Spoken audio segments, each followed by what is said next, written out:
I guess I'll say the preamble before you take over.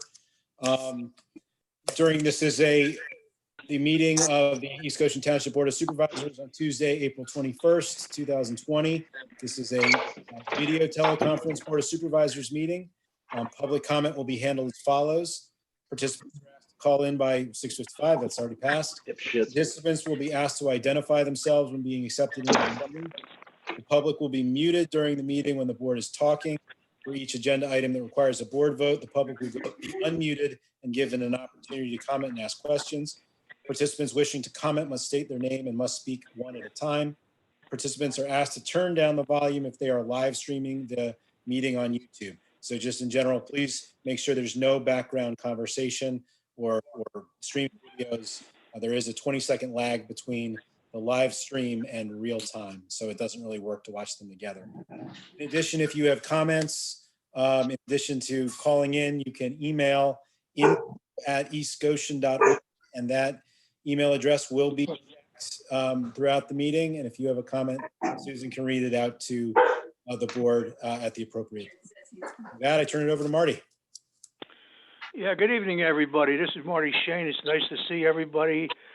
Before we say the privileges, I will just add that the whole affair is being live streamed. With that, I would ask everybody to join the supervisors in the pledge allegiance to the flag. I pledge allegiance to the flag of the United States of America and to the republic which stands one nation under God, indivisible, Liberty and liberty and justice for all. David? Yeah, I'll ask everybody for a moment of silence in honor of our military who serve us, and also particularly now during our trying times, our emergency services, our police force, and our healthcare workers.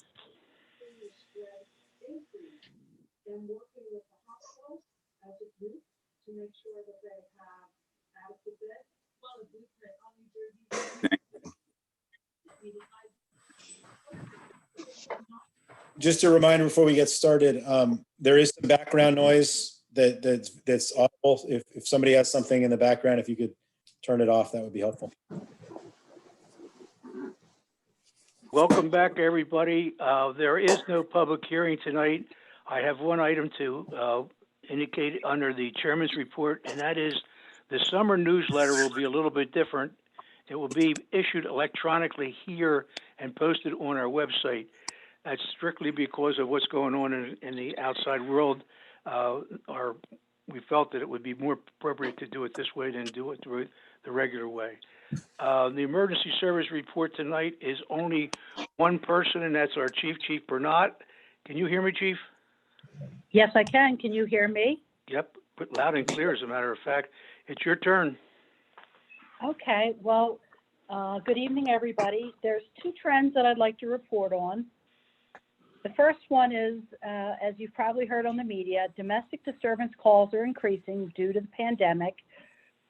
We understand that everybody's under a lot of pressure, but we ask that you try to keep a level head during these difficult times. And feel free to call us if things get out of control. We'll be happy to help. And secondly, despite the fact that we're in the middle of a pandemic, individuals are continuing to steal articles from unlocked vehicles. So we remind everybody to make sure that you remove your valuables and lock your car doors. With regard to the pandemic itself, we appreciate that our residents are complying with the state and federal mandates regarding non-essential businesses, staying at home, and the utilization of masks. And we are responding to calls of violations, but we're doing so in accordance with guidance from the District Attorney's Office, which recommends graduated steps with warnings first. And just remind everybody, we're all in this together and we're all going to get through it together. But if you need the assistance of the police department, please do not hesitate to contact us. And that's everything. Does anybody have any comments or questions for the chief? Hey, Chief, this is Jason. I have a question. I'm sorry if I stepped on somebody's toes. And just in terms of general, the parks and public access and things like that, if somebody calls me or calls Mark Miller and says, hey, I'm in the park and I see, 3 people not wearing masks, should I call WeGo? Is that the appropriate first thing to do? They would call WeGo and there then be a warning issued, or what does that look like? You can certainly call us if you think that there's any violation, but if somebody was in the park and they were not wearing a mask, they would not be in violation. The mask is only specific for being in an area like a store or some other place where you're going to be in close proximity. But Okay. the bottom line is call us, because it's our job to know what the order says. And we always start with warnings, because most people don't realize that Yeah. they're doing something that's in violation. So we recommend just call us. We'll be happy to respond. Okay, thanks. You're welcome. Anybody else? Chief, one question. Have you, are any of the officers or any of your staff had a problem with the virus? Well, we had one individual who was exposed to an individual who had it, and they had to be placed into quarantine as a precaution. They did not have any symptoms, and after 2 weeks, they returned to duty.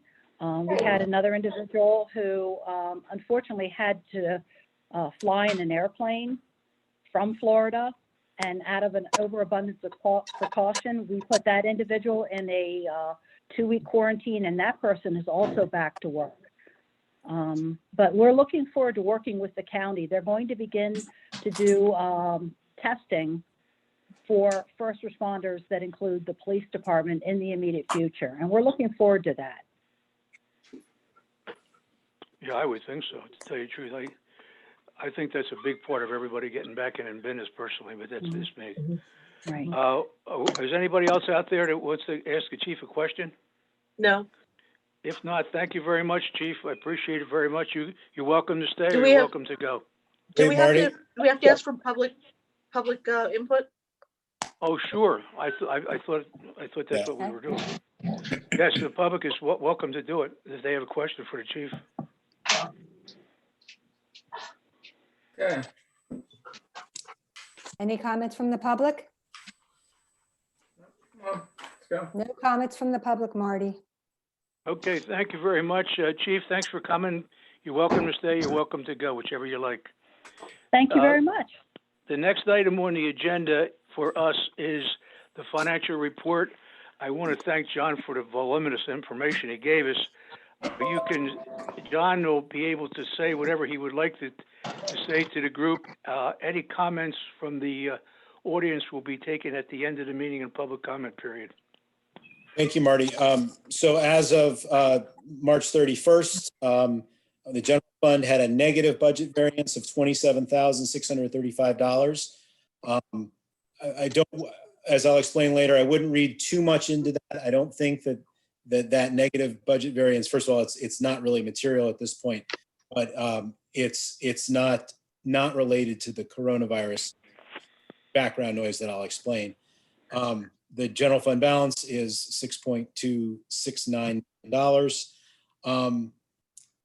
But there is a surplus at the moment of $1.136 million. And that's just because this is the time we get all the real estate tax revenue. So it's always the high water mark for general fund cash flows.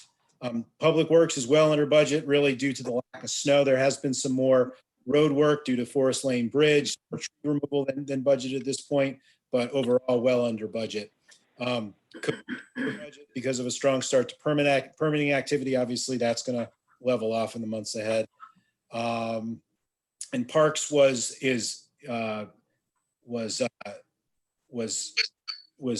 over budget, but that was just a function of park maintenance for the work on segments F and G of the Paoli Pike Trail. Nothing out of the ordinary on other funds to talk about now, other than accounts receivable on the utility side, on the sewer and refuse side. Time low, they're well done to Kelly Brophy in particular for managing that process.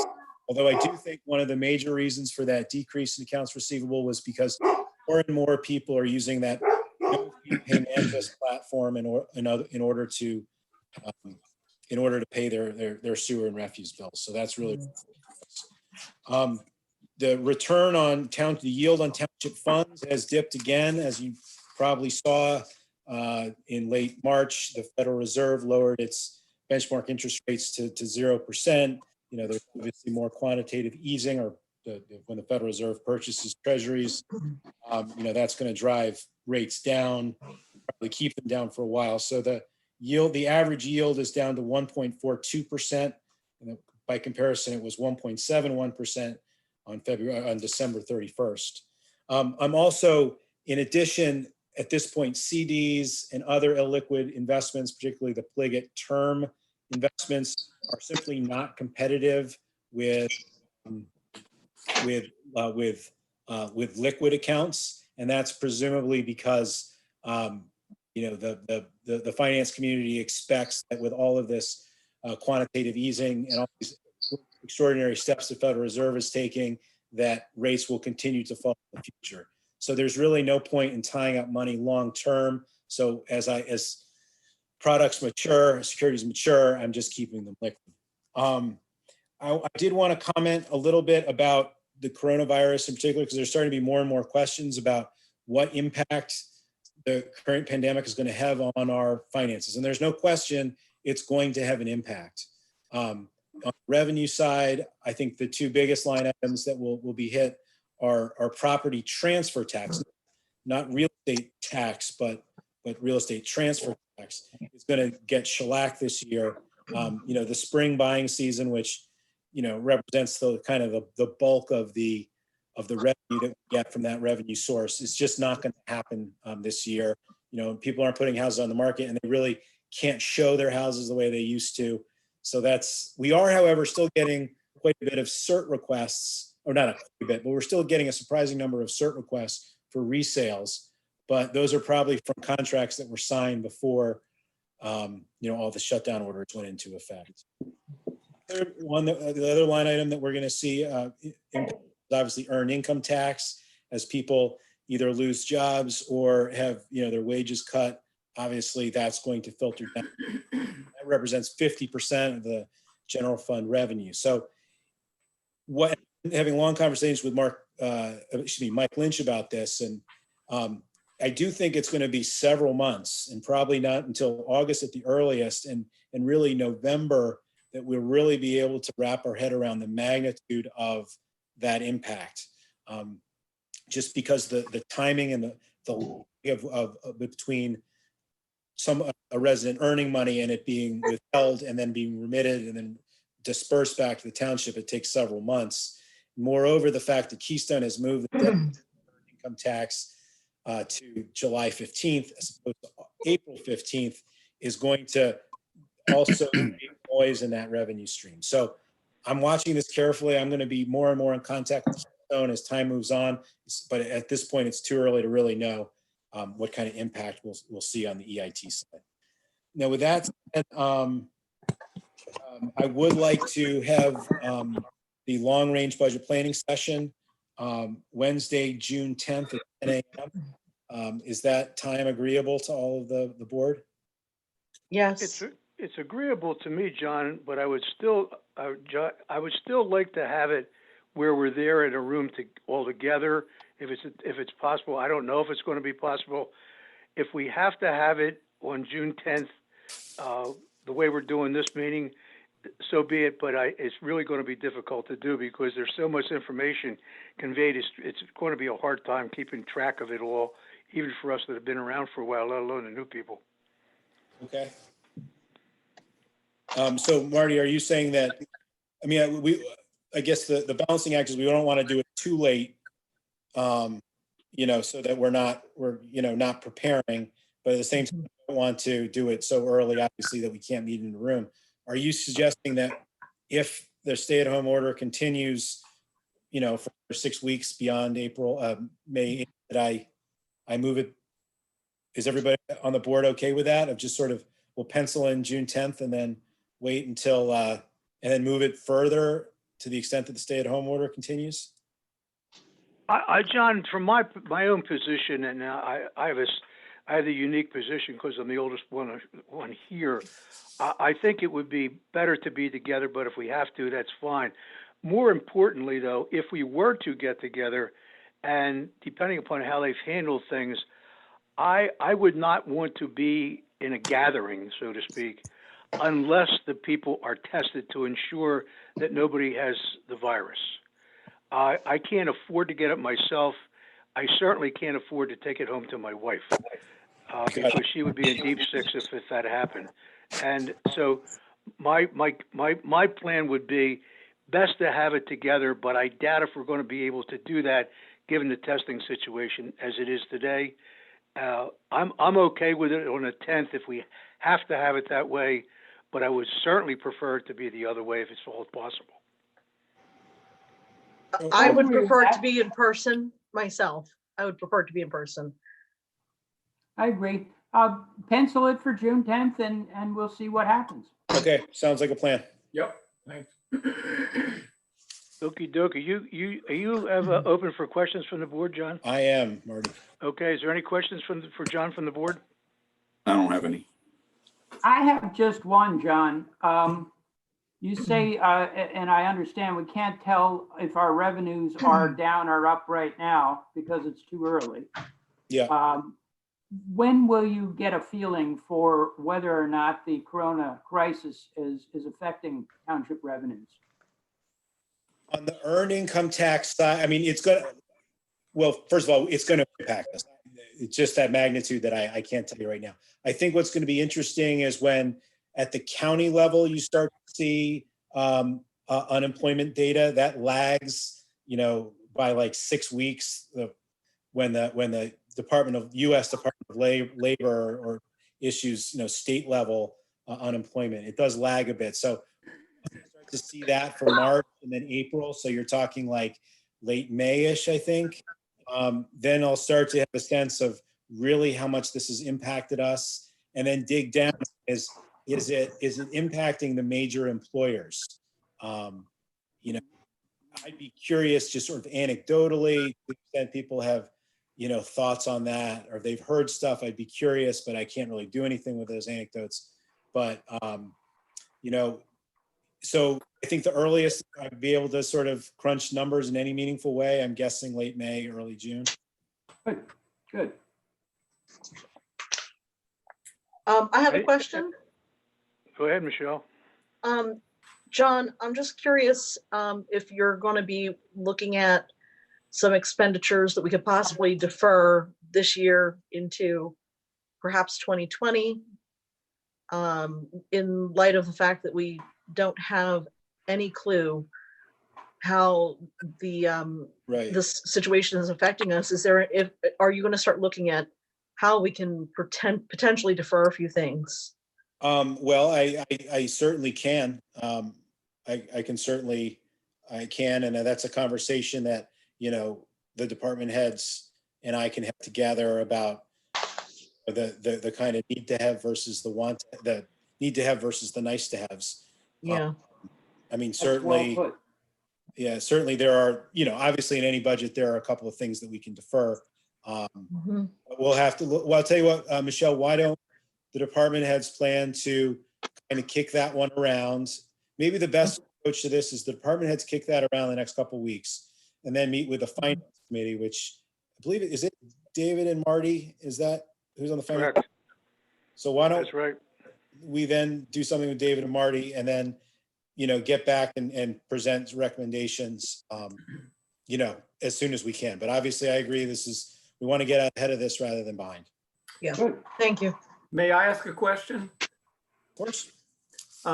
John, would you explain the relationship of an event like this unprecedented one we're experiencing now and the potential impact on finances and its relationship to our so-called operating reserve fund, otherwise colloquially referred to as our rainy day fund?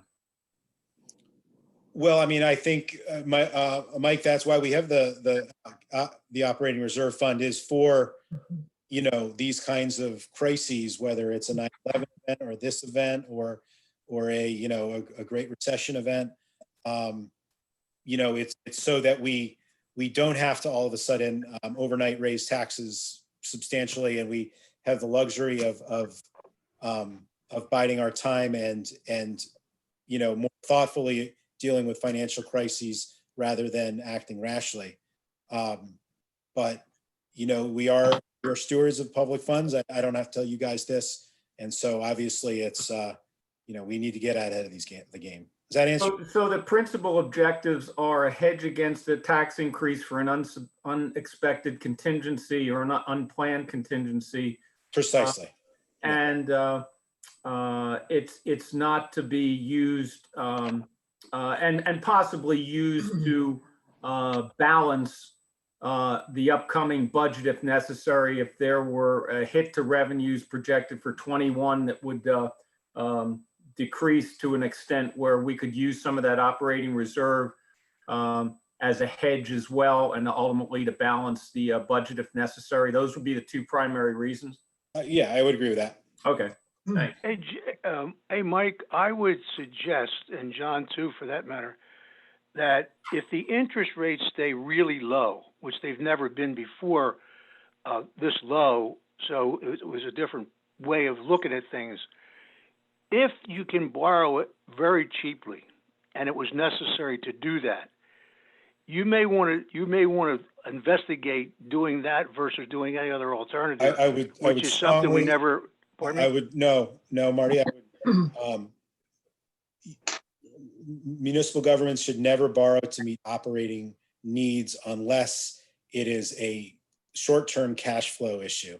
That would be frowned upon in the market. Well, we can only borrow money. That raises a lot of flags, Marty. Yeah, we can only borrow money for specified. I was talking in the short term, John. I was not talking in the long term. Yeah, no. Well, then, I would discourage us from doing that. We would never have rates that are that would be lower than the returns that we would get from just keeping the money. I'm sort of raising the issue really so that if it were to happen as Mike played it out, that it would be something you looked at. You might not want to do it. It's something you would look at just because the environment is so different than it's been in the past that you never know how it fits into things. So I myself just like to look at all the options and then pick the best one. So sure. It just may be. Yeah, I mean, but Marty, that's why there's interest arbitrage. I mean, that's one of the reasons there's interest arbitrage.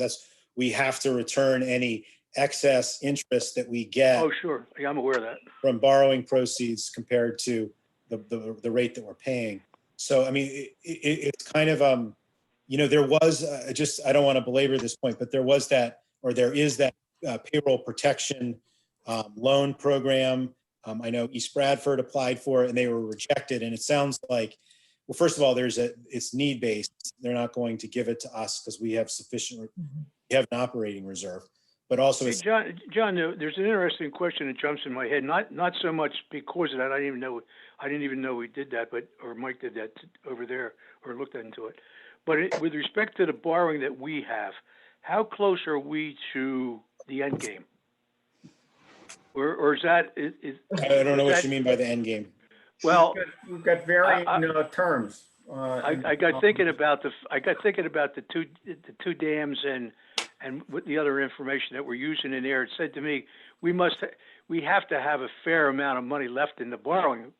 Well, Marty, if you look in your financial report, there is towards the back. I looked at it, but I can't remember what I saw. So, that's the problem. So right now, I looked at that question before and I answered it when I had the report, but I don't have it in my head right now. So I think it's the last page of the report, and it's and it basically not the last page. It's towards the end of the report. Yeah, okay, I know. I saw projected bond. I'll look at it. Good. I'll look at it again and forget me. So I'll have to look at that. I mean, I'm projecting a surplus on the general fund side of $280,000, but that's that's before we've gone to bid on the dams. I mean, I don't think there's going to be a whole lot of extra money there. I think we're going to cut it pretty close to the bone when it's all said and done. Okay, it's a beautiful thing. I have great faith in John. So whatever John will do a wonderful job doing it. And I'll tell you, he'll provide plenty of information for us to look over for those that haven't been around for a while. With that, are we ready to move on? I guess the folks that realize that we don't have to take a motion in this one, so therefore the folks will have to wait till we get to the public comment period. The next is the the minutes and the treasurer's report. The minutes would be for the April 14th minutes. David, you want to put a motion on the floor? Yeah, I'd like to move that we approve the minutes as presented, April 14th, 2020 meeting. Is there I would somebody second like to- that. It's my assignment to kind of look at this in a deeper view than everybody else does. I've looked at it several times. I do not find anything wrong with these No. minutes. I would compliment John on the way he's produced them, and I see no reason we can't approve them. No discussion from me. No discussion from me. I agree. So, I'll call the question in. All those, Uh, oh, do no, we no, have wait, to I have beg public your pardon. comment? Is there anybody in the audience that wants to say anything? No Nobody? public comment, Marty. Okay, thank you very much. I'll call a question. All those in favor of the motion? Aye. Aye. Aye. Aye. Aye. I assume that's unanimous. That's an interesting thing that somebody brought up in talking about that. I myself don't know if, it's very difficult for me to know if everybody voted. I assume it did. I assume there's no nays. As a matter of fact, I think what I'll do is ask for nays now. If there are none, there are none. That way we'll know for sure. Okay, the treasurer's report. Mike, I guess you're going to be the leader of the pack. David, you want to put a motion on the floor to get it started? Yeah, I'd like to move that we approve the treasurer's report as presented and graciously accept the invoices and bills and pay them. I would second that. Yeah, that's fine. Yeah. Mike, do you have anything to add? No, I don't. The batches of disbursements for this period are rather small, and there was nothing significant in them, nothing out of the ordinary. I'm satisfied, and thank you, John. Does anybody else have any comments from the board? No comment. I have no comments. Susan, is there any comments from the audience? Any public comment? No, Marty, there's no public comment. Okay, I'll call the question. All those in favor of the motion? Aye. Aye. Any nays? 5-0, John. Thank you very much. The next item is the only old business item that we have, and that's the consider the replacement of the stair treads, which we've talked about before everything went to hell in a handbasket. So, David, you want to put a motion on the floor?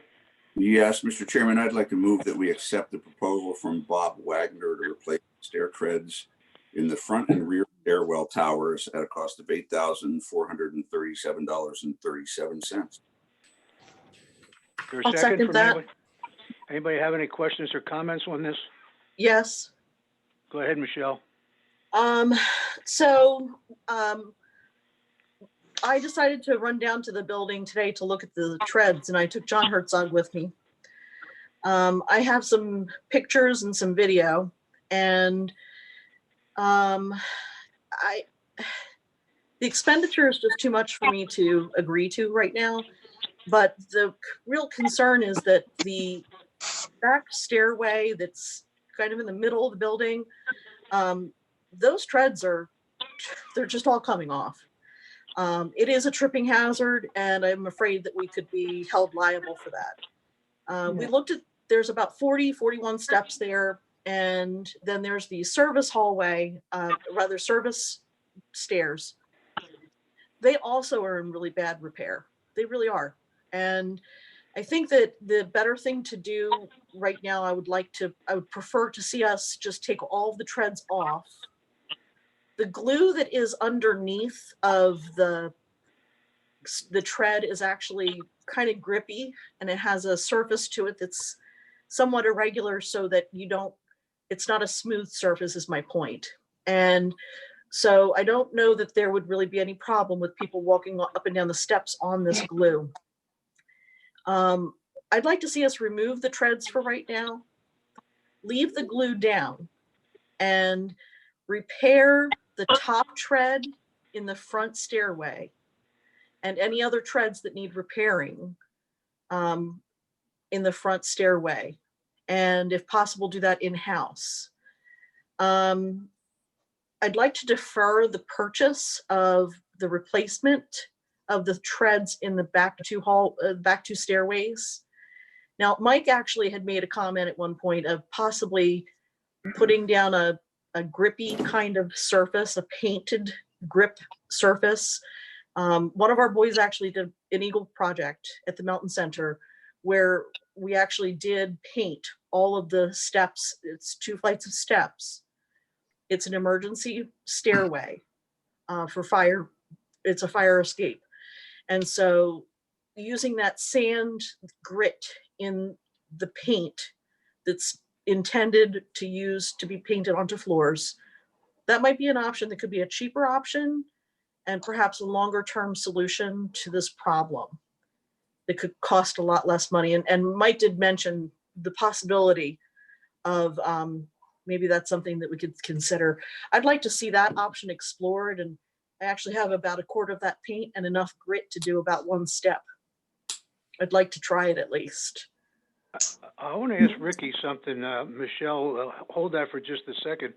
Rick, when I guess it was at the last meeting we had, and we were going to look into this a little bit further. Do I recall? I think I recall properly that the total here is just a little bit more than what we're supposed to handle without going out for bid. Is that? Do I remember that correctly? Yes. The limit. Yes. The limit. Only, yes. I thought that we, as a result of that, I thought we decided that we would do the front stairs because the election's coming up and there's going to be a lot of people using the stairs, most likely. No, And Marty, a clarification is that if we did all 3 stairways, the front stairs, the rear stairs, and the public works stairs, it was over 10,000. So we talked about doing the front stairs and the rear stairs, which get the heaviest use, and that total was $8,437. I think Mike was a little bit alarmed, like we all were, at the cost of that. So I went to a friend of mine who builds 3- and 4-story office buildings for a living. He's a construction manager, 35 years. And I told him the price, and he said, that's absolutely on target. And the reason it's on target is those treads are long-lasting treads. They have to be put on for public safety and for safety of the occupants of the building. They're special treads. They cost over $100 a piece. So he said that price for those 2 stairwells is absolutely dead on competitive. My view is that we're being, my opinion is we should move ahead with doing both the front and the rear stairs from a safety perspective for both our workers and safety of the public.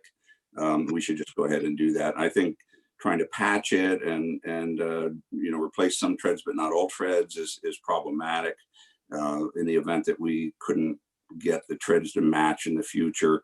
So my viewpoint is that we just go ahead and do the 2 stairs that need it done, again, from workers' compensation, from an employee and a public health safety. It's $8,400. I think it's not an expense that really needs to be deferred. I'm all in favor, by the way, of looking at every expense going forward and come up with creative ways of potentially deferring spending until we get a better handle on the impacts of the pandemic. But this is not one that I think is significant enough to warrant trying to jerry-rig it. the only question I have, are you and Michelle going to come to blows over this thing? I mean, I'm not sure. I don't think so. I don't want any fighting over this thing. Ricky or John, with respect to the money, are we okay with the bid that we have from Bob Wagner with respect to just doing it, or as opposed to having to go out for bid? No, it's below it's well below the bid amount. It's that, remember the issue was, Marty, is that Bob Wagner was the only vendor originally that would bid on it. And so we needed to have 3 telephone quotes if it was less than if it was over $10,000. Right. So, I mean, from a state procurement standpoint, we're fine. The amount actually is $11,300 Yeah. for 2020. For anything under that requires no bids, no telephone quotes. Up to between 11.3 and up to 21 typically requires telephone quotes, 3 ideally if there can be made available. Over 21 is in again. And we did get a second bid from Mac Flooring, Right. which was was a little bit Yeah, higher. I see than Bob that. Wagner's. I see that. Does anybody else have any comments that they want to make? I do. I'm against this. You're I guess still I'm against the fiscal conservative. The stair treads got wrecked when a pipe burst in the ceiling 6 years ago. Nobody's fallen on the steps in 6 years. I think we can go a couple months longer. The front stairs are fine. They need one strip replaced at the top step. I think we've all seen that. Mark Miller says he can do that work. The back steps are bad and the treads should be torn off of there. I like Michelle's solution. Let's try painting them with non-skid paint. But at this point, with people out of work, people suffering lessened paychecks, and the building not in use by the public, I think this is something we ought to push down the road far.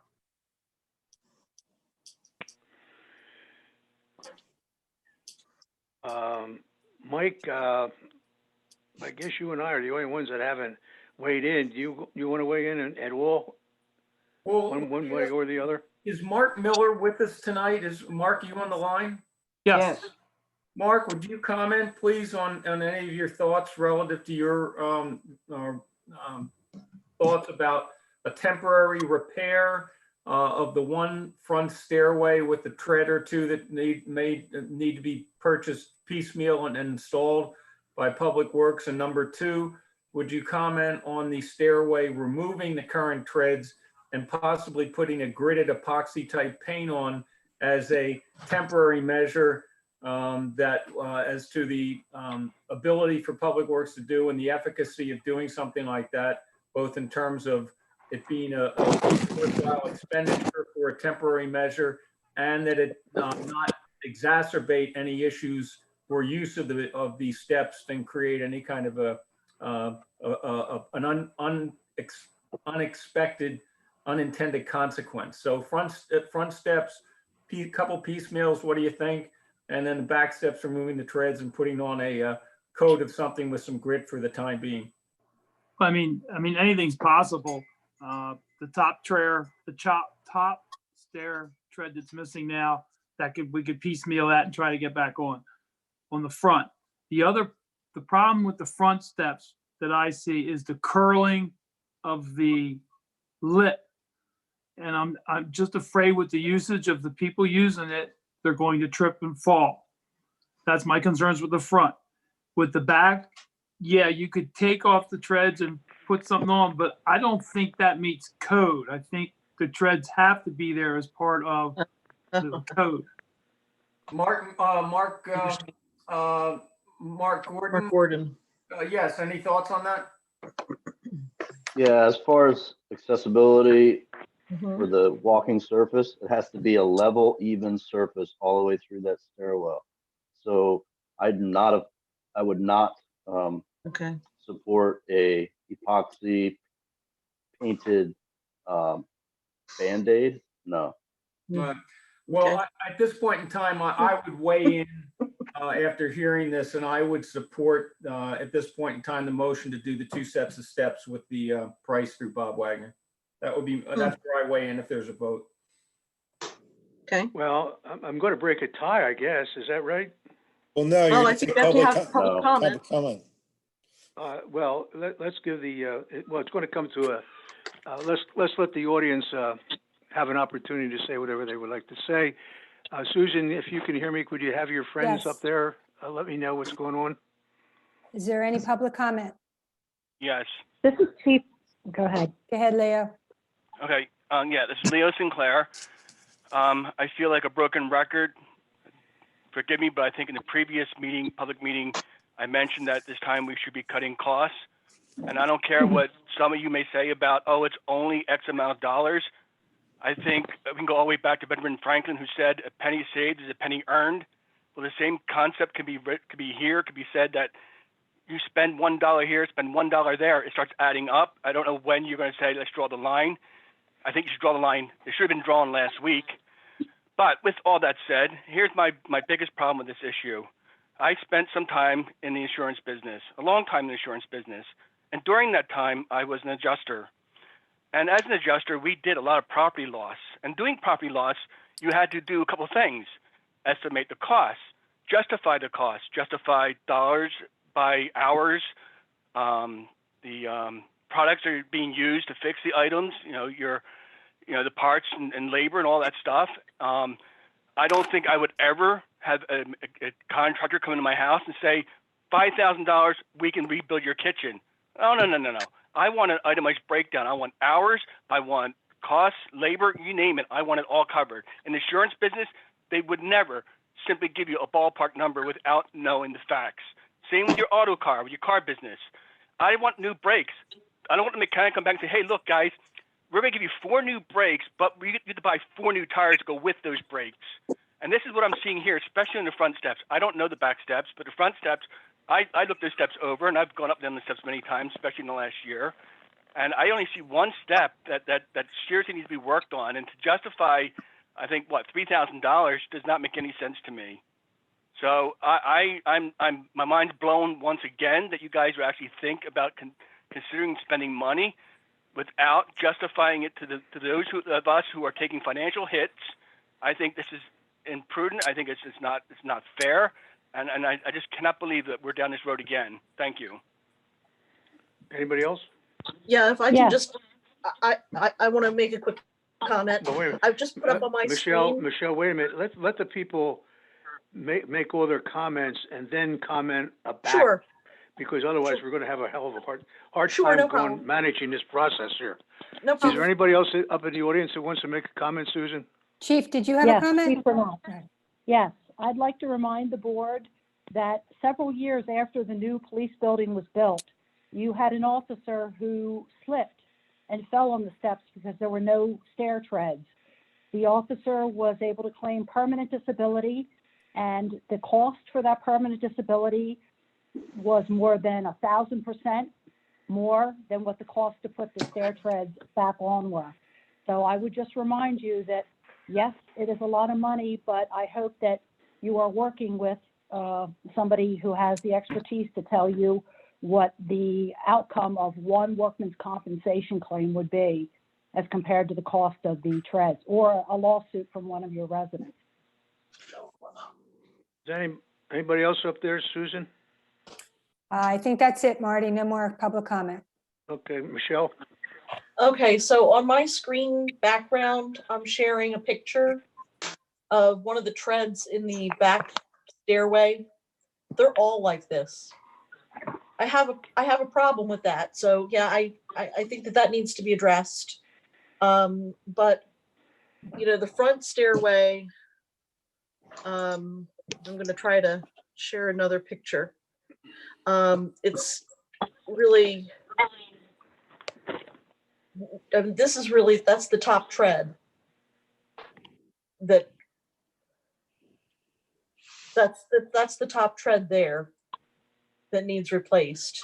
So my concern is that I agree that we have to be mindful of the liability. But I'd like to try to be a little bit, I would just like to be more cautious about what we're spending. That's all. How we're spending it. I'd like to see us I'd rather see us grind the glue off of the steps and try to put the epoxy down with the grit. That's my preference. I think it'll be less money in the end. That's all. Well, I'm listening to everybody say what everybody's saying. It seems to me, with respect to what you're suggesting with the grit and so forth, it's not acceptable as far. Correct, Mark? Yes. Well, if Who's that's saying that? the case, then it Who- isn't a consideration. Which mark Now, are you talking about? I was talking about what Michelle was saying. What mark is saying that it's not acceptable? Mark Miller or Mark Gordon? Mark Gordon. Mark Gordon's the one that has to I'll do just- it from a point. Yeah, I'll just note that without seeing it closer, without looking at the whole holistic approach to that stairwell, I can't comment but it sounds like it will not meet the accessible walking surface requirements for a stairwell. It has to be accessible, for a minute. completely flat, so you can't have any transitions in there that causes a trip hazard. Right. It's not worth it. This is not worth the risk of someone losing their life on that stairwell. With that, it's just not. One of the reasons those stair treads cost so much money is because they're built to last, and they're built to be safe, and they're built to be, when they get sued, when somebody slips on the stairs, that the company that manufactured them can pay those claims. So, I get the the painting with a non-slip surface, but that's not built to last, and it's still like less than 6 months. So that's fine for an outdoor boat dock. Kind of, jerry rigging this and band-aiding it is just not a good idea from a workers' compensation, employee safety, and public health and public safety issue. I can't believe we're spending this much time on an $8,400 spend. Let me ask a question, John Altshaw and others, whether it's Mark Miller, Mark Gordon, or Rick. Are there some other dollars in our budgets that we could defer something, or I'll use the word reallocate, to provide for this expenditure and defer something else? That's not an easy question to answer, I suppose, at this right on the spot like this, but is there something we could do to reallocate and defer and to accomplish this? Yeah, I mean, sure, there's a handful of things. I mean, boat trip would be, the obvious thing, but this falls within building maintenance, generally speaking.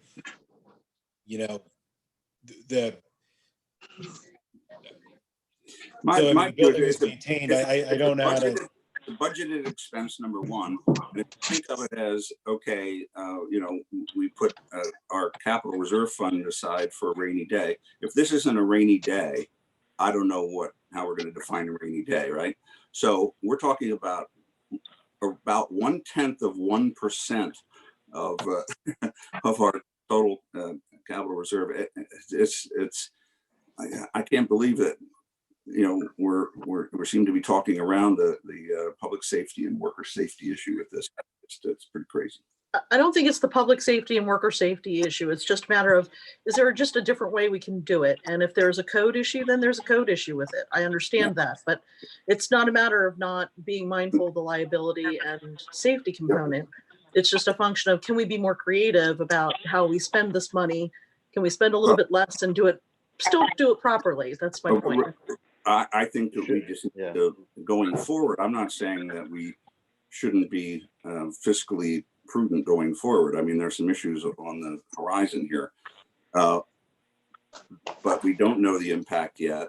We do have a capital reserve fund, and we are going to look at every expenditure going forward to figure out if we can do deferred maintenance in a safe kind of way. This isn't one of them. Let me ask a question to Mark Gordon, if I might. Mark, if this were by chance, I know I'm going to stretch this a little, a resale inspection for a building of this nature, let's call it a commercial building. We were selling the township building. Would this pass code, these steps in the current form that they're in, current condition? No. Is that a no? They would not. This is a trip hazard. They would have to be repaired. Yeah, and I just asked a question to Mark Miller real quick.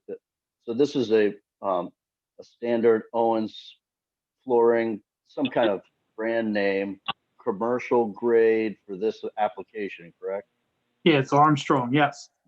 So Armstrong makes a UL, not UL, but ANSI certified stair tread for commercial application done in these situations, right? In our stairwell, you see them in every commercial building. This is the standard that has to be done. If you take those out and do some made up standard, some made up application, you're just asking for problems, Michelle. You really are. Okay. It has to be a commercial certified product that goes on that stair tread. Okay, but it still serves to ask the question. We have to be mindful. That's all. I thought it would behoove us to Yeah, ask the that's fine. question. Absolutely. Yep. Is there anybody else upstairs that, I use the word upstairs meaning the guests. Is there anybody else up there, Susan, that wants to say We have anything? no more public comment, no. Okay, we got David's view. I think it's only fair to ask Rick or Mark or John. They've investigated this before they recommend it to us, I'm sure. What do you guys have as your thought? Whoever wants to say it, I'm not sure which is the right person. Well, I'll go first. From my standpoint, doing the maintenance on the building, the front are a trip hazard. The rear, the middle stairway, the treads are actually, they slip off. So if you walk down, you take the chance of it slipping off. My big concern is, Jason has his programs and there's a lot of elderly, and I'm just afraid somebody's going to fall. And if they do, we become a liability when the insurance company asks us, well, did you know there was a problem? And I have to say, yeah, I knew there was a problem and we tried to fix it. So, I mean, I know it's $8,000, but I think it's $8,000 well spent. Well, there is no doubt that it's almost as if you get a report from your police chief that says this is a dangerous intersection for XYZ, and we choose not to do anything, and something happens, and then that's in the record. We've had a discussion about the condition of these steps. It's in the record now. One question, or one thing I would like to do, if there is ultimately a vote to approve this work going forward, would be contingent upon the work being affected, that the contractor, the vendor, whoever is selected, Wagner in this case, I guess, that an itemized list of the expenses, the cost of the treads, et cetera, be provided and signed off on by the staff is legitimate compared to what the market at large. I'm looking online right now at American Stair Treads and some others and the cost. So I think John Herzog had a good point about an itemized, or maybe it was Leo Sinclair that had a good point about at least an itemization. And I don't care whether they put their profit margin in there. Everybody deserves to make a buck. But I'd like to see a breakdown of it, and based upon all the discussion we've had about the cost. Mike, we have that for a Wagner. Okay, all right. And staff's comfortable with the numbers. Yeah. And, as John noted in his financial report, we're over $100,000 to the good due to lack of no snow. So maybe this is providence that the lack of no snow will help fund the stair tread replacement.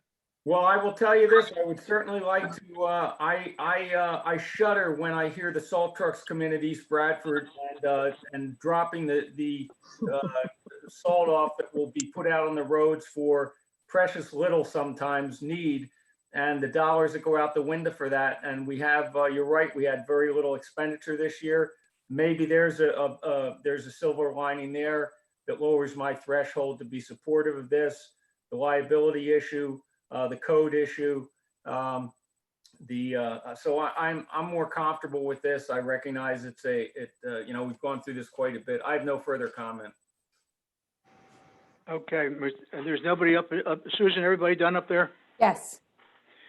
Okay, I'll call it a question and we'll see what we're going on the vote. All those in favor of the motion that David put on the table? Aye. Aye. Mike or Michelle and I'm an A. John? I'm gonna go no. 2 noes, But, 2 but that's just because of the creativity part. I I'd was like to afraid still of see that. us. We got 2 and 2, right? Yep. Okay.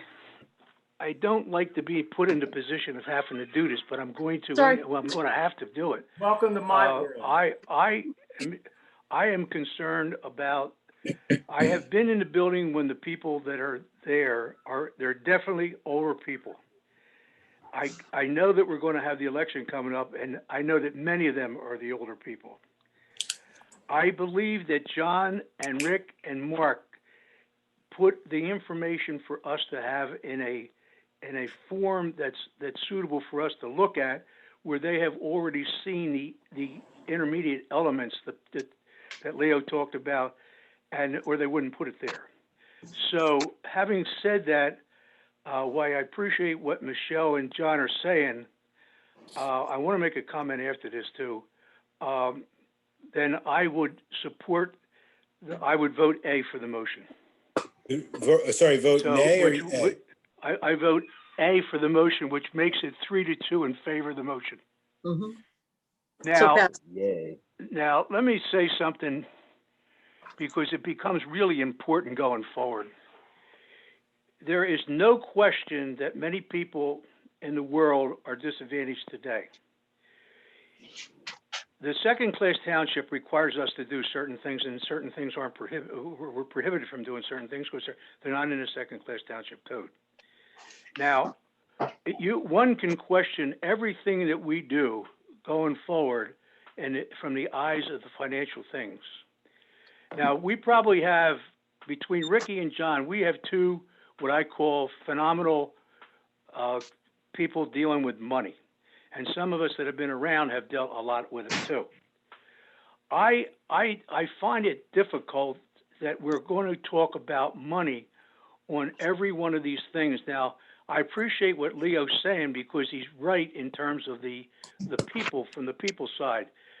But unless we have determined that we're going to have to do something because it's absolutely necessary to do something, like what John has talked about in the October-November timeframe, September-October-November timeframe, I think we have to do things the way we've been always doing them. Until we have some reason to not do something that's justifiable, then we just have to keep moving forward.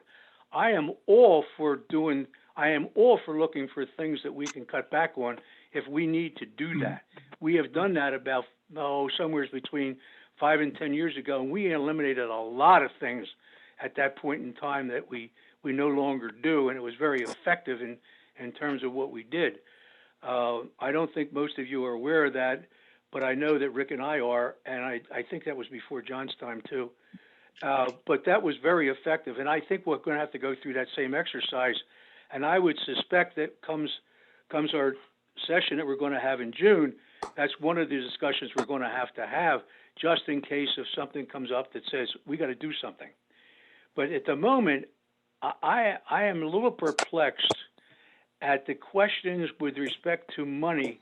Not that money isn't important, but I think that we have to do what we have to do. If it's a question of whether we have to do something, that's a different question than the money question. If you don't think that it's worth putting new strips in or new stairs in or new whatever it is, that's fine. That's a position to take.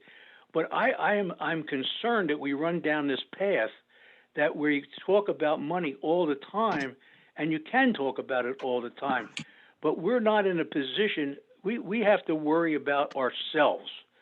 Unfortunately, we can't take care of the universe because that's not our responsibilities.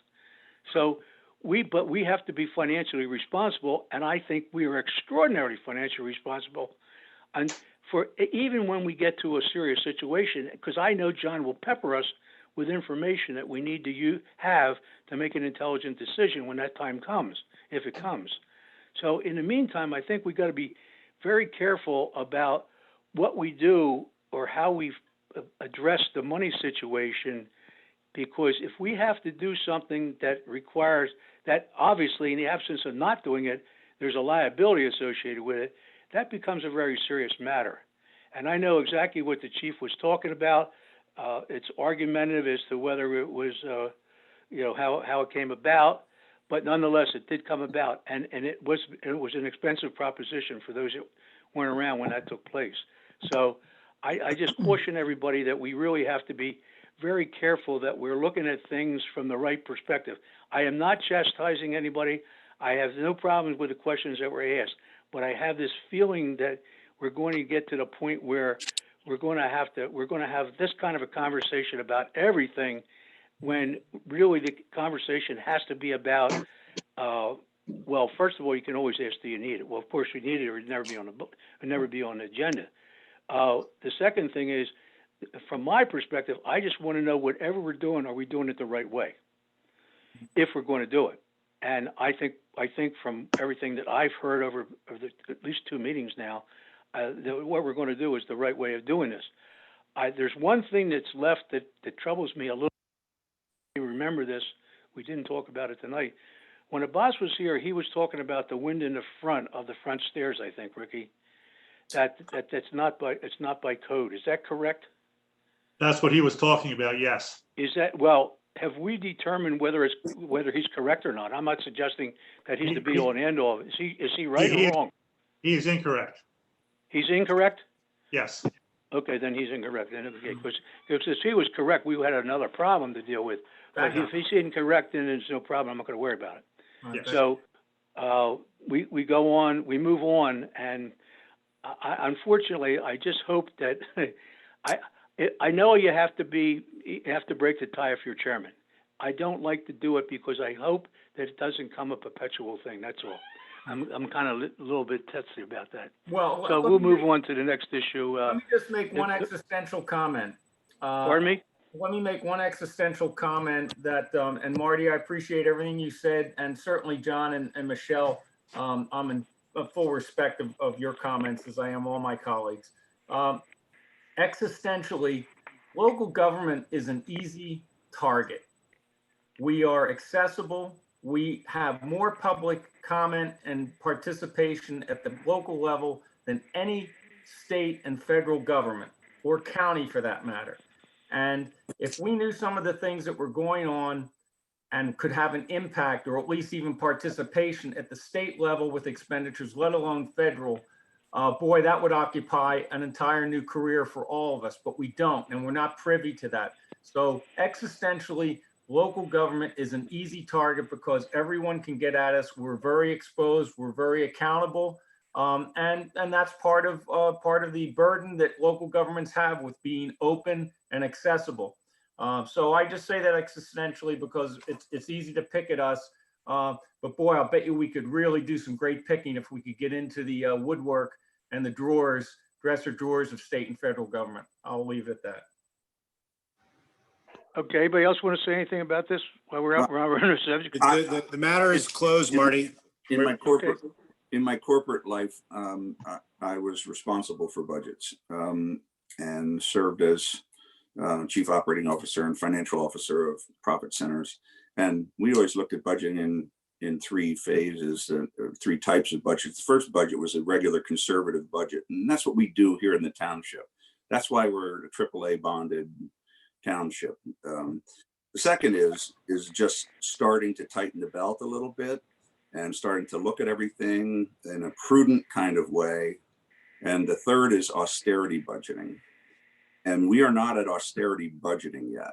We're at it. Let's look at everything in a prudent kind of way, which I think we did tonight. So, but I don't think that we can shut down and start thinking in terms of austerity budgeting without knowing more data points going forward as far as the impact of the coronavirus. And that's what I'll say. Anybody else? Okay.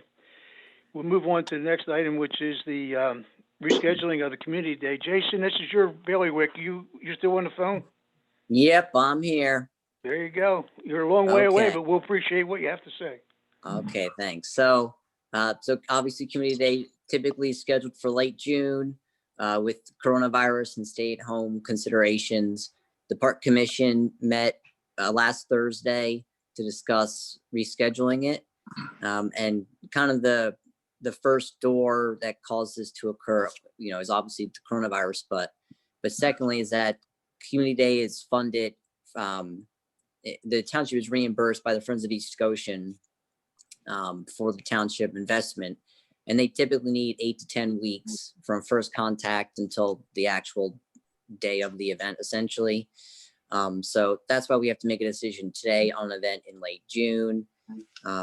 So with those 2 factors, in general, unknowing timelines for when the public park will be open again to group gatherings, because 3,000, 4,000 people in the park is a significant gathering. It was a pretty simple recommendation for the park commission to make. So they're recommending moving it to August 29th. Reason being is we have the food truck festival already scheduled for that day. And so all the logistical teams that need to be there, Mark Miller and WeGo and Goshen Fire, the golf course, all those folks are already on board for that event. So logistically, it's the easiest, simplest transition to make.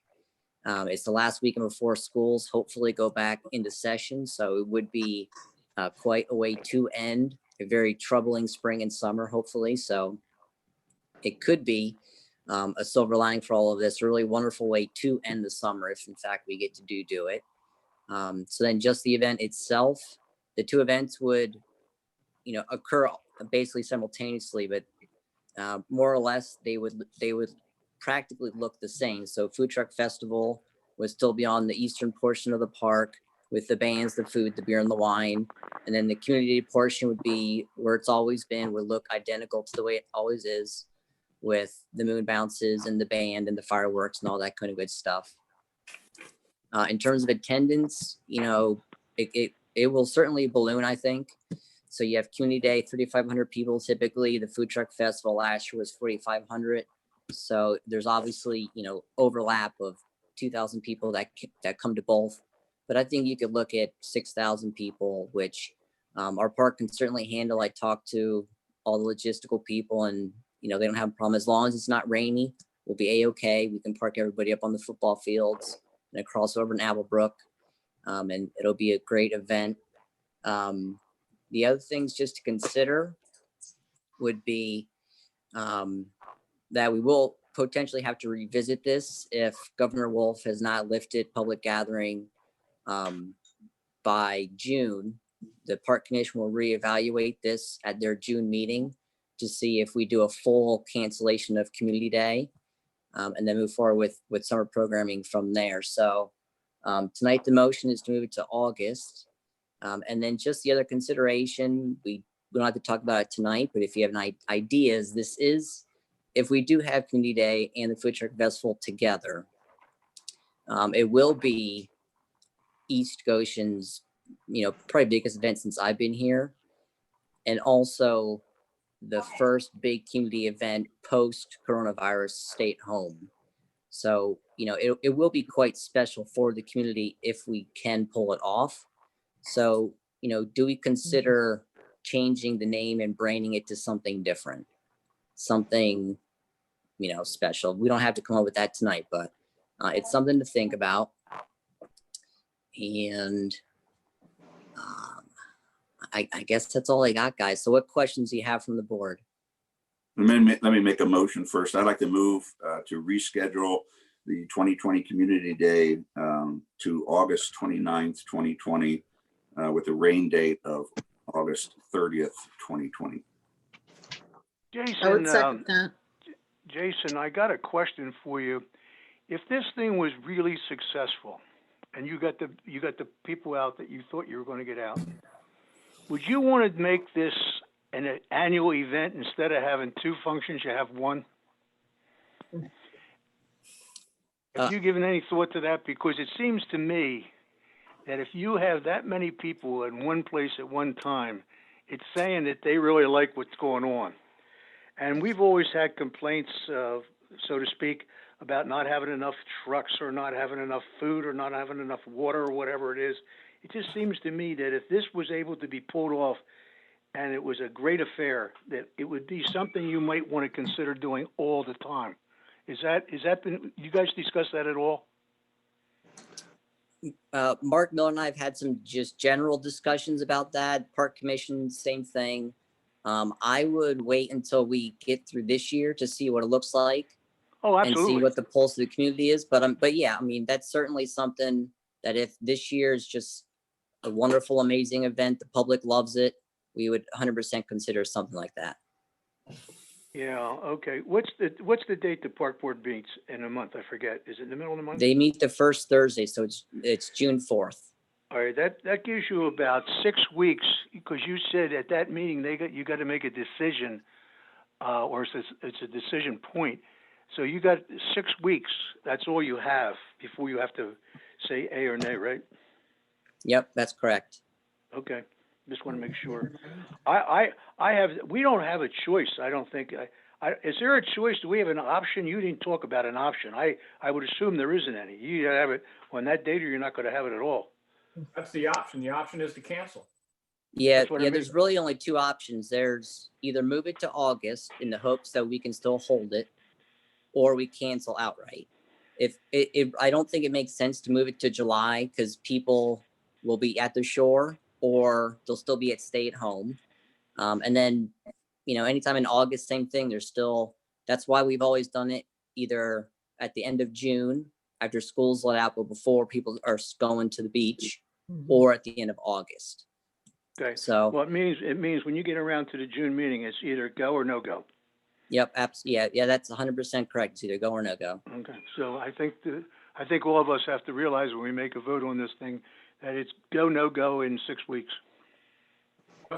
Yep, and I would say one other real quick point, and this is kind of to the piece I said, how our next big event will be a wonderful event for the community post coronavirus.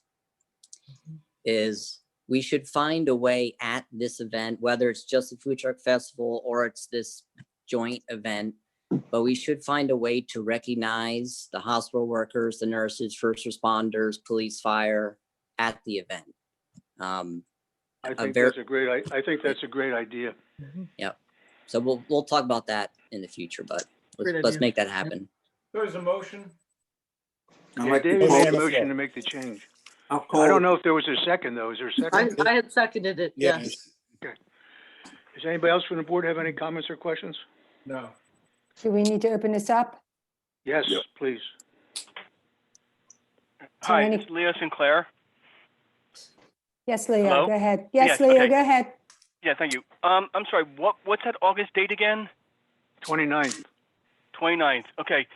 The only issue I see with the 29th is that a lot of college students will be heading back to college if they haven't already. So you're going to lose out on a lot of people going away to college that week. Second of all, I have donated money in the past for prior events, and I think that from my perspective, it would be great that we only have one event a year. That saves me, the pain of having to pay for more than one event. And I think, especially this year, some people may not be able to give as much. As a matter of fact, I work with a charitable organization, and we're already made changes in our future because we've already been talking to our donors, and they're already saying that they're going to cut back donations this year.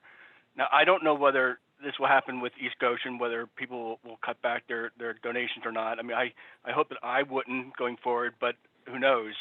I don't know what's going to happen between now and August. I don't know whether the August 29th date is a good date or not. I wish you kind of maybe move it to the middle of August.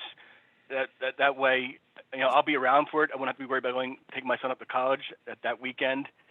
But overall, I'm all for it. I think, moving to then is a perfect move. And I'm all for it 100%. The only thing I remember, Jason, that sticks in my mind, the fireworks are at least an hour earlier at that time of the year than they are when we were going to do it in June. So maybe it's even an hour and a half. I know it's dramatically different.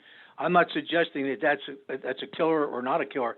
I'm just saying for those that are into fireworks, and into getting home earlier, that's a good deal. I personally like it. I don't know if I'm I could be the only one who likes it. I like it fairly early, like it is, but it's a different time frame than the one that we had usually. So people have to kind of get used to it. I'll reevaluate. Any other comment? We ready to vote? No other public comment. Is there any public comment upstairs? No more public comment, Marty. None? Okay, we'll call the question. All those in favor of the motion? Aye. Aye. Is there any nays? 5-0, John. Thank you very much, Jason. I appreciate it. Tell your group the Thanks, same thing. Jason. Yep. Thanks, guys. The next item is to consider the Soul Smart issue? This is part of the Cadmus thing, and I'm going to No, ask it's John. not, Marty. It's not part of the Cadmus thing. Oh, it's not, okay. Soul Then I thought Smart it was not mentioned in the Cadmus report. But However, I'll let you do it anyway, John. Soul Smart is a free U.S. Department of Energy program that provides technical assistance to municipalities to make their communities better adapted for solar installation and solar power in general.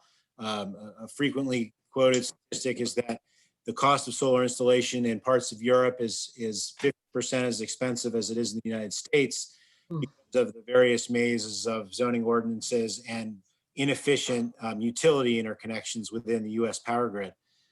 So basically, if it is amenable to this, as I said, it's free. There's no downside risk other than, an imposition of some staff time, but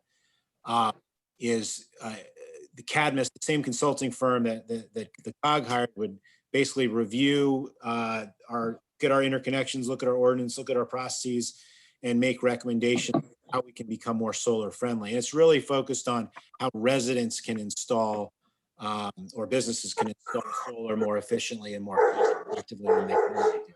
So if the board is amenable to this, basically it would just be authorizing Ricky to sign a letter, send a letter to the Solar Foundation and ICMA, which are the project leads for Soul Smart, and then that would trigger the process, and we'd have enough time to get the report finalized before the program ends in October. I think it's a win-win situation, no cost. I would, Mr. Chairman, I'd make a motion to authorize the township manager to sign and send the attached letter indicating East Goshen's interest in joining the Soul Smart program. Now, second. Hey, David, he's taking your job away from you. I know. I jumped in there with a second.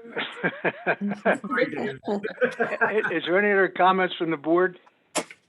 Susan, how you doing up there on these? Any comments from the public? No comments, Marty. No comments. All those in favor of the motion? Aye. Aye. Any nays? 5-0, John. Thank you very much. The next item is to consider the stormwater management agreements for 1527 Meadowbrook Lane, and 37 Meadow Creek Lane. Is there a motion to that effect, John or David? Yeah, I'll move that the board authorize the chairman to sign the stormwater management operation and maintenance agreements for 1527 Meadowbrook Lane and 37 Meadow Creek Lane. And I'll second it. Any comments or questions from the board? Susan, how about your group? Any comments from the public? No comments from the public, Marty. We're good. Okay, all those in favor of the motion? Aye. Aye. Anybody nay? 5-0, John. Thank you very much. The next is extending the discount, or consider extending the discount window for the property tax. John, you want to talk about that a little bit? Sure. The governor signed late last night or late yesterday afternoon, Senate Bill 841, which did a number of things in sort of making life easier for municipalities. One of which was to authorize municipality or any taxing districts, so that'd be county school districts, cities, et cetera, as well as townships, to extend the discount window for real estate tax payments through to August 31st, and then waiving the late fees on any real estate payments received after August 31st and before December 31st. So if the township were to implement this, as I'm recommending, we'd lose about $10,000 in revenue from both penalties and loss of face value taxes. But given the fact that, as I reported earlier, real estate tax receivables are about $60,000 below where I would have expected them to be without the pandemic. I think this is the right thing to do in the current climate.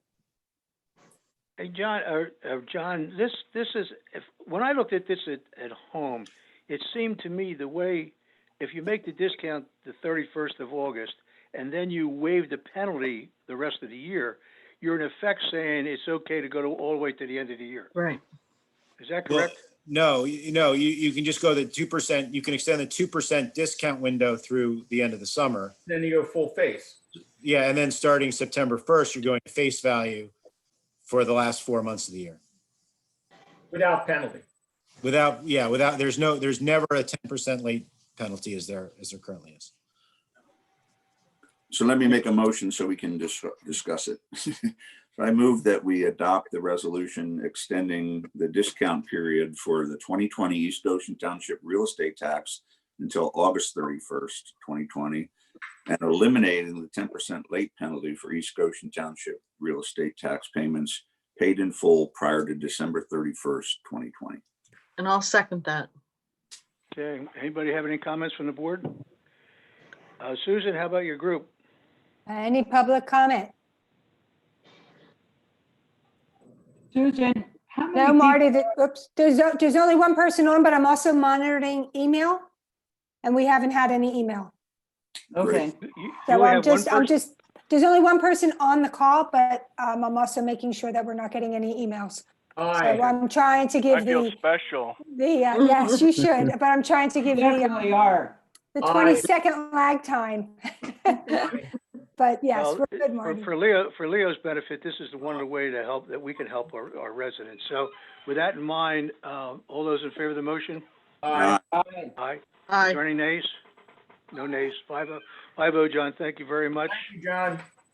The next item is to consider the proposal for the preparatory appraisals for Pelly Pike Trail Segment B. That's right here. Rick, was it changes made? Right, it is segment B, and it's from Ellis Lane to Enterprise. Reservoir Road. Right. Enterprise. We're Enterprise, right? Yeah. Same thing. No, not So enterprise. did you make the changes in the paperwork? Yeah, yes, it's segment B, and it runs from the intersection of Paley Pike, the entrance to the corporate park, up to Ellis Lane. Okay, David, you want to make a motion? Yes, Mr. Chair, I move that the Board of Supervisors approve the proposal from appraisal review specialists to prepare the APAs, appraisals, and perform appraisal review services for the properties within segment B of the Paley Pike Trail for the cost not to exceed $2,200 per parcel. I'll Or second it. I'll second it. Okay, is there any questions from the board? Any comments from the board? I want to be clear. What does it cost, John? I got mixed up with 4 parcels and 2 parcels. Was it price not to exceed 2,200, right? Per On the first parcel. one? The Yeah, first Per one? parcel. Four parcels, right? 4 parcels. Yeah, so Right. 8,800. Like the steps. And just so we're clear, like this amount is included in the bond proceeds for like overall, it's blended together with the overall cost of acquiring the right of way. Yeah, and I'll just Are we clarify paying up for for it? everybody that the APA is the appraisal problem analysis.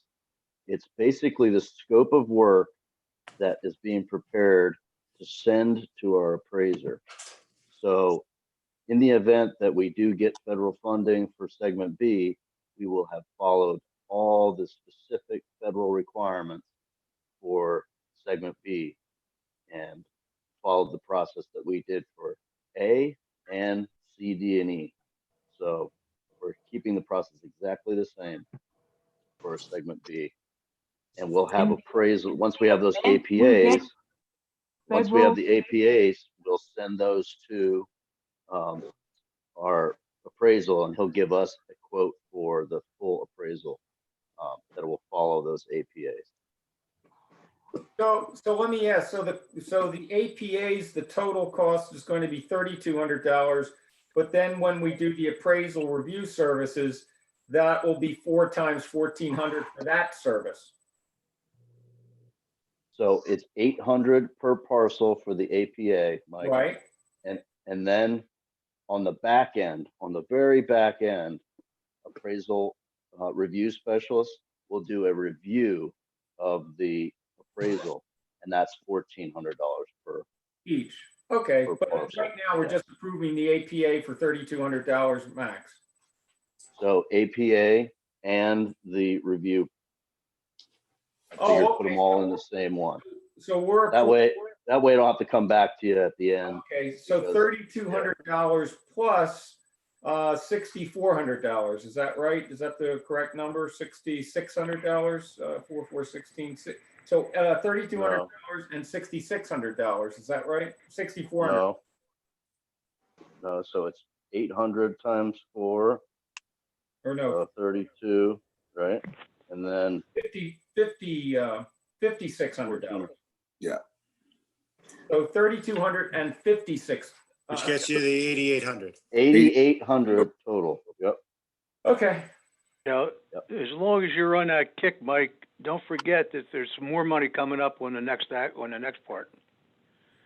Oh, We there's gotta- always more money coming with this. So we're thing. not done with just the first one. You got to do two of them.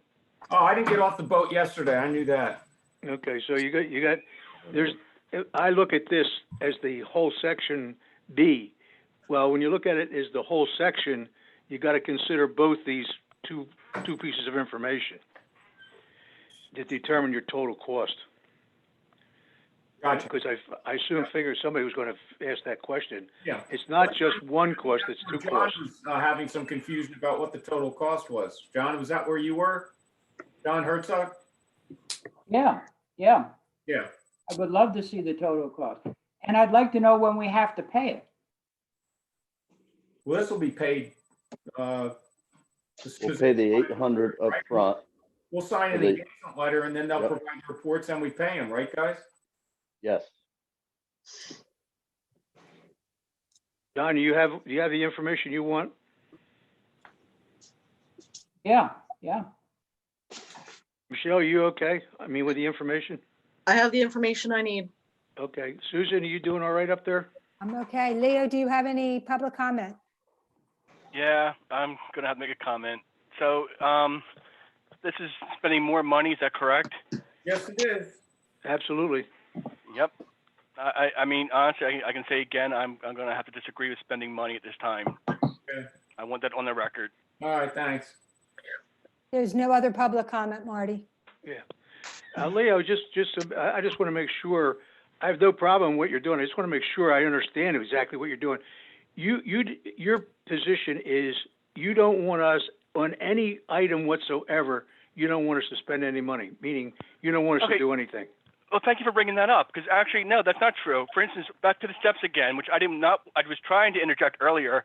The front steps, I think you spent too much money. The back steps, necessary, need to be done, without a doubt. Okay? So yes, perhaps I am nickeling and diming, and in this particular case, I think this is an exorbitant amount of money to spend at this time. It could be it could be perhaps paused. I don't know why we're so hell-bent about getting this trail through when we have the pond over here, what I call the dam that's causing an eyesore to everybody, but we're so focused on spending money on this trail. So no, yes, I'm nickeling and diming. Like I said, this particular case I have issues with. Issues all last week I had issues with. The stairs I had partial issues with. So that's the answer to that question. Okay, I just wanted to make sure I understood what you were suggesting. I'm sorry. Yes, fine. thank you. That's fine. I'm with you. Okay, I'll call a question. Anybody? All those in favor of the motion? Aye. Aye. Anybody opposed? Nay, No, 2 opposed? correct. Is it two opposed? Is Mike 3? Is there 3 and 2? Yeah, it was 3 to 2. Mike. 2 and 2, Marta. It's 3 to 2, Marty. 3 to 2? Okay, thank you very much. It's 3 to 2 in favor. The next item on the agenda is the acceptance of the second part of this, which is the right-of-way acceptance. It has to do with the corporate park. Ricky, you want to explain this because you've been around since the dirt was moved. Essentially, we're just cleaning up that when Hufflo built the corporate park, they agreed to dedicate the area between the existing right-of-way and the new lot line to the township. And we're just cleaning it up by accepting that strip of ground. Okay. This is the second part of the cost, John, to what you talked about in the first place. Well, there is no There's no cost. cost. There's no cost. Well, I'm just saying if there turns out to be a cost, it's added in. I'm not saying there There's is no or cost. isn't. I'm just saying it is what it is. We're just accepting. So I'm going to make a motion that that the Board of Supervisors accept the offer of dedication of areas of right-of-way and easement that were offered for dedication to the township on the following approved and recorded subdivision and land development plan. Plan of subdivision of Goshen Corporate Park prepared by Henry S. Conray, Incorporated, dated April 30th, 1981, recorded in the office of the Recorder of Deeds of Chester County on November 16th, 1982 as plan number B4193-1, which plan is attached, we'll attach that as Exhibit A. I'll second that. Okay, does the board have any questions or comments? No. Leo, have any up there? No, I don't. Okay, I do have a quick question. yeah, go ahead, Michelle. Okay, so as I'm reading this, this is something that had been agreed upon at an earlier date and just, it was never formally accepted. Is that correct? Yes. Correct. Okay, Wasn't formally dedicated, I think is the word. Okay. word. Rick, or John, when both of these things are done tonight, from an appraisal standpoint, is everything done or do we still have the appraisal to go? We actually have to get the appraisals and then Okay, purchase so the easements. we're not all done yet with the numbers. But that's what we have the money set aside in the bond proceeds for. Okay.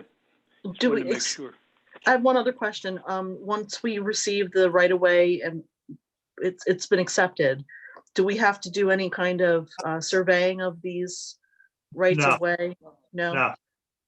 Okay. Rick, are the properties owners familiar with the fact that we're doing this? Their line starts at the back edge of this right away. Okay. Yeah. All right, I Currently, got you. basically, it's currently in the PennDOT. It's just off the PennDOT easement. It's kind of in limbo right now. So now this will make it clean it Got up. you. We did this, if you guys remember, during CD&E, we had a number of these Yep. along CD&E that we had to clean. Yep. This is the same. Yep, I remember. Aye. Okay. I forget, did we vote on that? There's No. No, we haven't did. voted yet. We have not voted. a motion open and seconded. Time to vote. Okay, all those in favor of the motion? Aye. Aye. Aye. Any nays? Good. Okay, thank you very much. With that said, does anybody have any other matter? Ricky or John? Nope. No.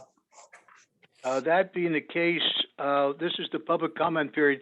Leo, do you have any comments on anything? Marty, can I just interject?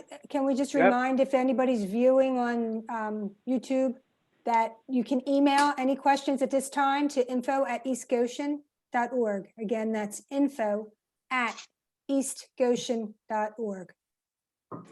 Thank you, Susan. Very good, Susan, thank you. Leo, you done? Come on. Oh, wait, I have him muted. Sorry, hold on. Sorry, Leo. There you go. No, all I want to say That's is the I way want to to ask a thank. question. Leo, you I got have the no whole, questions. you got the whole floor right now. Yeah, I have no questions. Just want to thank everybody for their time. Thank you. Okay. Thanks, Leo. I want to thank you for your interest, Leo. I do appreciate, I really do appreciate, even though we may not always agree, I appreciate you No. being participatory. No, again, that's why I appreciate you guys are there and you're, Leo gets the medal for the last 2 weeks being here. I I'm tell an you, idiot. it's really amazing. I thought there would be a shrinkage tonight, but I didn't think we'd go to one. That's hard to believe. Does anybody else on the board have anything they want to add? No. Oh, Okay, I'd accept the meeting. No, there's one other item, and I forget. I'm trying to find it. I lost it. It's under Marty, item I think 15. it's correspondence. It's that piece of paper that It's somebody correspondence. wrote in here, and I can't remember where it is. I can't find it. That's all right. Anybody have that thing?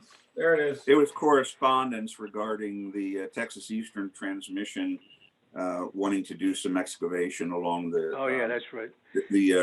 Up by Ridley Creek off of, I guess it's off of King Road, if I look at the map correctly. They need to do a little excavation there in compliance with the Department of Environmental Protection regs, so that they're just notifying us that they're needing to do that. Yeah, that's right. I remember it now. Now that you said it, thank you for saving me. I still can't Yep. find it. The letter- Does anybody the have letter any was questions clear. from the board about this?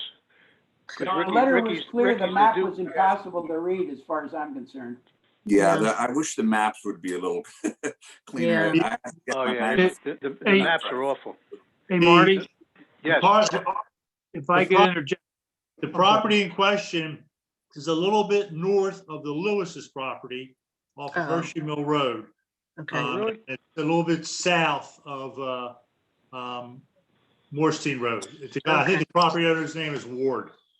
and to, Oh, just to- yeah, I know. I've been on the property. and just to add to that, their equipment, they're gonna gain access through Goshen Downs. What? That's where loading the equipment and tracking over towards the dig area. I protest. Are they, Mark, are they gonna use that right away at the end of Jackson? Hey, Mike, get your grill ready. Yes, if they ran into wetlands, if they came in off of Morstein Road, so they will be unloading the track hoe and equipment on Goshen Upton Circle and then tracking up through the right of way. Okay. Are we gonna Mark, notify homeowners, or are they doing that? How's They that work? they take care of notifying the homeowners Okay. in Goshen Downs as well and the people along Morstein Road. Okay, Mike, great. have you got any notification of this, Mike? I don't think I've received anything to date. Probably not, Mike, because they're still behind. They're behind on repairs due to the weather. But he assured me that he will contact. He puts mailbox notices out to the residents. Plus, they send a letter. When I receive my notice, I'll share it with the board and staff, just so you see that I received it and see the content. Right, I think that's a good idea, because the next thing you know, we're gonna have a hell of a problem if they start doing work before our people know it. I Yeah, think- they're very good. Texas Eastern are very good about contacting. Yeah, the they probably township will. I'm prior. not suggesting they're gonna be, they're gonna do it that way. All right. They're probably way better than Sunoco is. So Ricky and Mark, I guess, are on top of everything. I think you got a good idea, Mike, if you do that. Yeah, I'll do that. Sure. Can I Okay, ask a question? anybody else I have just- anything? Michelle. Yeah, I just wanted to ask a question. Is there any indication how long they're going to be taking to make the repairs at this point, or do we not know that? Well, we don't. Usually, I'm going to tell you, it's a 2-week window we give them, or they Mhm. give us. But it all depends on the weather and how much extent of repair to the pipe. Okay. And I didn't get a chance under any other matter, but Lewis Environmental pulled all their equipment out of the sewer plant today. So we're fully back online and everything was captured inside the plant. Great. Very good, Mark. You definitely, on behalf of all of us, should thank your team for that, because I'll tell you, that's a lot of work you guys did when you go Yeah. from that bank all the way back to the plant to keep that stuff down, and to find it is amazing. So I really I personally want to thank you, and I want to thank you on behalf of the board. And I Okay, hope you pass it along. I did. I will. Yep. Anybody else have anything? I'll make a motion to adjourn. All I'll right, second. Mike. Second it. Hey, David, yeah, it's 2 times he did that to you. I know. I'll talk later about it. Was there a second? Yes. Yes, Oh, good, okay. Anybody else? everybody. Do we need to stay? No? Are we No. done? Are Good we done, night. John? Good night, guys. Good night. Thank you. Good night, everybody. Bye. Everybody. Thank you. Thank you, Is it Susan. time for Old Lang Syne? Thanks, Susan. Susan, thank you very Bye. much. Good John, night. thank you You're very welcome. much. Stay Bye. healthy. What's the next event for us, John? Is anybody there? I'm here, Marty. What's the next thing we're doing again? Because I don't think anybody Thank knows. John, be good. Does anybody know if we're doing anything? We doing the Monday thing again next week? I think we're doing the Monday thing. Yeah. I'll email you. I have to look at my notes. I don't have that. Hold on.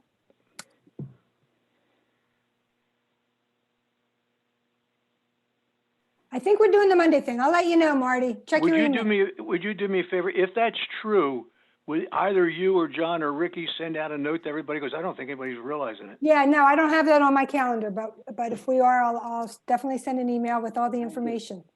Yeah, Okay. that's what I wouldn't wait though. I would send something out now so that they know we're going to have it. Okay, I'll do that. Well, I'll find out somebody's- tomorrow. I'll be meeting with that- them tomorrow morning, so I'll Okay, find that out would, for you that- tomorrow. yeah, that would be great. That would be I'll great. send it out Thank you tomorrow for all your morning. work, Susan. Thank know, you, Marty. did we It on- was an did we easy on- one tonight. It was easy It was, because we did didn't we have that only many. have one person all night long? No, well, Chief was on. She dropped off, but she Well, was, yeah, but. no, but I mean, she was on the phone, so I was juggling her too, but it wasn't like last week. There were more. Last week, I No, think we had that's- 4. You know, And nobody sent any emails in. you know, So, well, the interesting thing is for you to talk about is